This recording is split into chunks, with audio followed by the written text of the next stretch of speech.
मजमूई तौर पर ये कैलेंडर ईयर स्टॉक मार्केट के लिए बहुत बेहतर रहा। अब 2024 में इलेक्शन का भी दौरा होगा। अभी 48 दिन के बाद इलेक्शन सामने आने हैं और इस दौरान क्या मार्केट डाउन होगी या अप होगी और आगे किस तरह से इस मजीद साल को गुजारेगी, इस पर गुफ्तगू करते हैं। एहसन मेहनती साहब हैं हमारे साथ मौजूद हैं, हमारे माशियात हैं, CEO हैं, आरिफ हबीब ग्रुप के मैनेजिंग डायरेक्टर भी हैं। एहसन मेहनती साहब, बहुत शुक्रिया प्रोग्राम के लिए, आपने वक्त निकाला। जो मार्केट 2023 में हमने ऊपर जाते हुए देखी है, अब ये सिलसिला ये सिर्फ ये वक्ती तौर पर था या ये परमानेंट था जो मार्केट की स्टेबिलिटी थी, और आने वाले दिनों में चूंकि अब जाहिर है कि एक इलेक्शन मोड में मुल्क दाखिल होने वाला है, कितना इंपैक्ट क्रिएट करेगा मार्केट की परफॉर्मेंस पर? देखिए, आई थिंक कि इस ईयर जो मार्केट की 60% से ज़्यादा उड़ान देखी गई और जाहिर है उसके बाद कुछ करेक्शन देखा गया जो कि फिर रिकवरी मोड पर है, और उसकी वजह रही कि हमने IMF प्रोग्राम को इस साल जो है दोबारा से हुसूल किया। आई थिंक कि इसको उसका हुसूल करना, इस रिव्यू का कंप्लीट होना एक रीज़न था जिसकी वजह से मार्केट भी जो है, यहाँ की स्टॉक मार्केट्स भी परफॉर्म की हैं, तो करेंसी मार्केट्स भी आप देखें 20% तक रिकवरी जो है रुपी के अंदर देखी गई। तो मैं ये समझता हूँ कि अगर ये IMF के प्रोग्राम में हम जाते हैं तो उसमें SIFC के भी हम जो है वो क्रेडिट लेंगे कि SIFC जो है वो उसके जो कमिटमेंट्स उस इनिशिएटिव के तहत जो है लिए गए, सऊदी गवर्नमेंट से लिए गए, कतर से, UAE गवर्नमेंट से लिए गए, आई थिंक कि उसका भी एक मेजर रोल है जिसकी बेसिस पर हमें IMF प्रोग्राम जो है अलॉट हुआ। फिर हमारा जो रोल है मिडल ईस्ट के जो क्राइसिस हैं उसके अंदर भी काफ़ी जो है स्टेबल रोल रहा और हमने कोई साइडलाइंस नहीं ली अपनी, और जाहिर है हमने नेशनल इंटरेस्ट को देखते हुए यूक्रेन वॉर के अंदर भी जो है वो अगेंस्ट रशिया जो है वो अपने आप को साइडलाइन रखा। आई थिंक कि ये जो हमारी डिसहोस्टाइल जो एक्टिविटी थी, इसमें हमने स्मगलिंग को भी रोका। तो बहुत सारी ऐसी वजूहत है जो हमने अनप्रेसिडेंटेड जो है वो उसके अंदर अपना रोल प्ले किया है, और जाहिर है हमने इकोनॉमिक रिकवरी के लिए भी जो है काफ़ी ज़्यादा फिस्कल टारगेट्स को भी जो है इस साल मीट किया है, जो इससे पहले केयर टेकर गवर्नमेंट में आसानी से हमने जो है उसको हुसूल कर लिया, और इससे पहले पॉलिटिकल गवर्नमेंट में काफ़ी डिफिकल्ट होता था कि हम IMF के टारगेट्स को जो है वो मीट करते या ऐसे डिसीजंस लेते जिसमें हम अपनी जो गैस प्राइसेस वगैरह हैं उसके अंदर काफ़ी ज़्यादा हमने इजाफा किया, सर्कुलर डेट क्राइसिस को ख़त्म करने की कोशिश की। तो आई थिंक कि इसका क्रेडिट जो है केयर टेकर गवर्नमेंट को भी जाता है कि इस टाइम में हमने रुपी को भी रिकवर किया, स्टॉक मार्केट को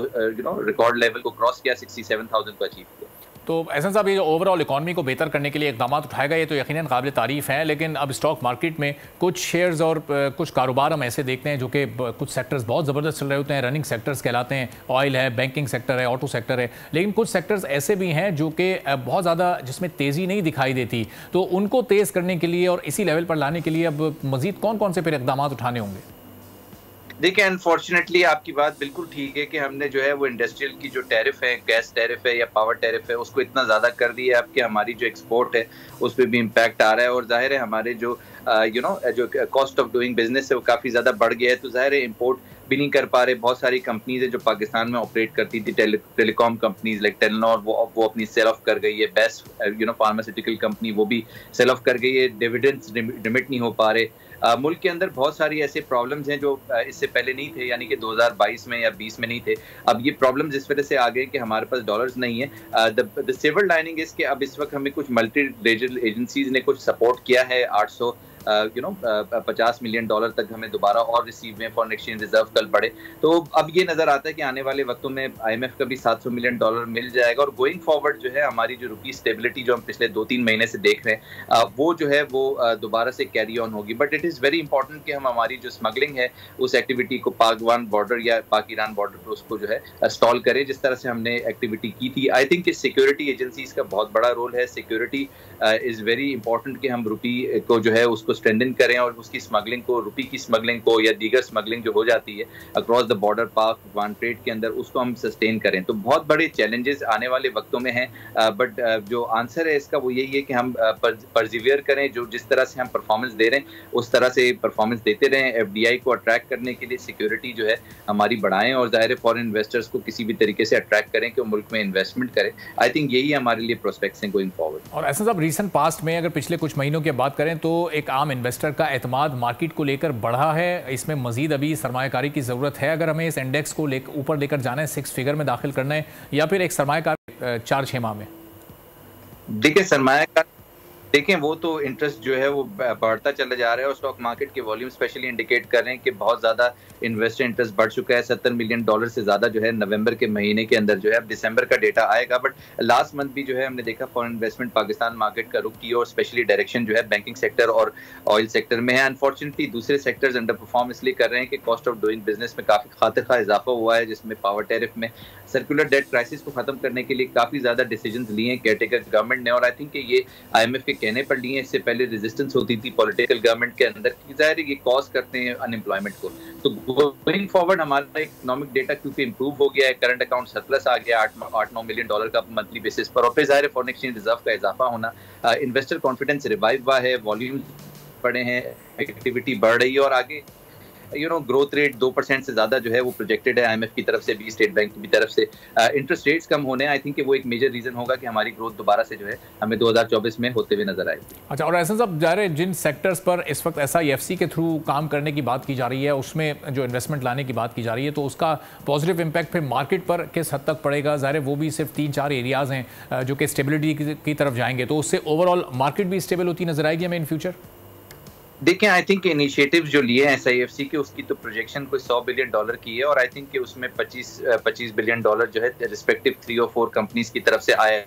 तो आई थिंक